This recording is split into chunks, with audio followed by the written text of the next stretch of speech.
ಧ್ಯಾನದ ವಿಜ್ಞಾನವು ಹೀಗೆ ಹೇಳುತ್ತದೆ. ನೀವು ಉಸಿರಾಟದೊಂದಿಗಿದ್ದಾಗ ಮನಸ್ಸು ಶೂನ್ಯವಾಗುತ್ತದೆ. ಮನಸ್ಸು ಹೊರಗಿನ ಶಕ್ತಿ ಮತ್ತು ದೇಹದ ಶಕ್ತಿಯ ನಡುವಿನ ಒಂದು ತಡೆಗೋಡೆಯಾಗಿದೆ.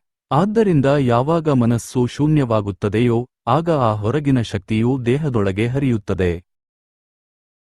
ಇದಕ್ಕೆ ಯಾವುದೇ ವೈದ್ಯರು, ಯಾವುದೇ ಔಷಧಿ ಅಥವಾ ಯಾವುದರ ಅಗತ್ಯವೂ ಇಲ್ಲ. ನಾವೆಲ್ಲರೂ ದೇವರುಗಳು.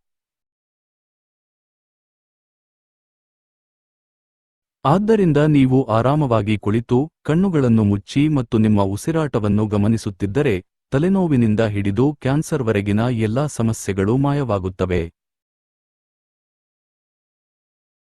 ಇಲ್ಲಿ ಯಾವುದೇ ಮಂತ್ರಗಳ ಅವಶ್ಯಕತೆಯಿಲ್ಲ. ಓಂ ಭೂರ್ಭುವಃ ತತ್ಸವಿತುರ್ವರೆಣ್ಯಂ ಭರ್ಗೋ ದೇವಸ್ಯ ಧೀಮಹಿ ಧಿಯೋ ಯೋ ನಃ ಪ್ರಚೋದಯಾತ್. ಯಾವುದೇ ಮಂತ್ರಗಳಿಲ್ಲ. ಲಾ ಇಲಾಹ ಇಲ್ಲಲ್ಲಾಹ ಮುಹಮ್ಮದುರ್ ರಸೂಲುಲ್ಲಾಹ್. ಬಾಯಿಯಿಂದ ಯಾವುದೇ ಧ್ವನಿಯಿಲ್ಲ ಮತ್ತು ಮನಸ್ಸಿನಲ್ಲಿ ಯಾವುದೇ ಚಿತ್ರಗಳಿಲ್ಲ. ಇದೇ ಪಿರಮಿಡ್, ನಿಮ್ಮ ಮೂಗೆ ಆ ಪಿರಮಿಡ್. ಆ ಪಿರಮಿಡ್ನೊಳಗೆ ಹೋಗಿ.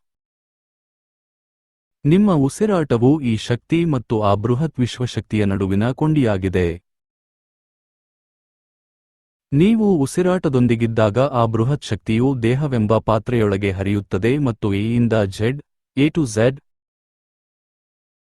ವರೆಗಿನ ಎಲ್ಲಾ ಸಮಸ್ಯೆಗಳು ಮಾಯವಾಗುತ್ತವೆ. ಎಲ್ಲಾ ಪ್ರಶ್ನೆಗಳಿಗೂ ಉತ್ತರ ಸಿಗುತ್ತದೆ. ನೀವು ಮಾಡಬೇಕಾಗಿರುವುದು ಇಷ್ಟೇ. ನಿಮ್ಮ ಸ್ವಂತ ಮನೆಯಲ್ಲಿ ಕಣ್ಣುಗಳನ್ನು ಮುಚ್ಚಿ ಉಸಿರಾಟವನ್ನು ಗಮನಿಸುತ್ತಾ ಇರಿ. ಮನಸ್ಸು ಅಲೆದಾಡುತ್ತದೆ, ಆದರೆ ಅದನ್ನು ಮತ್ತೆ ಉಸಿರಾಟದ ಕಡೆಗೆ ತನ್ನಿ. ಮನಸ್ಸು ಮತ್ತೆ ಅಲೆದಾಡಿದಾಗ ಅದನ್ನು ಪುನಃ ಉಸಿರಾಟಕ್ಕೆ ಮರಳಿಸಿ. ಈ ಡಿಂಗ್ ಡಾಂಗ್ ಹೋರಾಟದ ಸ್ವಲ್ಪ ಸಮಯದ ನಂತರ ನೀವು ಉಸಿರಾಟದ ಸ್ಥಿತಿಯಲ್ಲೇ ನೆಲೆ ನಿಲ್ಲುತ್ತೀರಿ.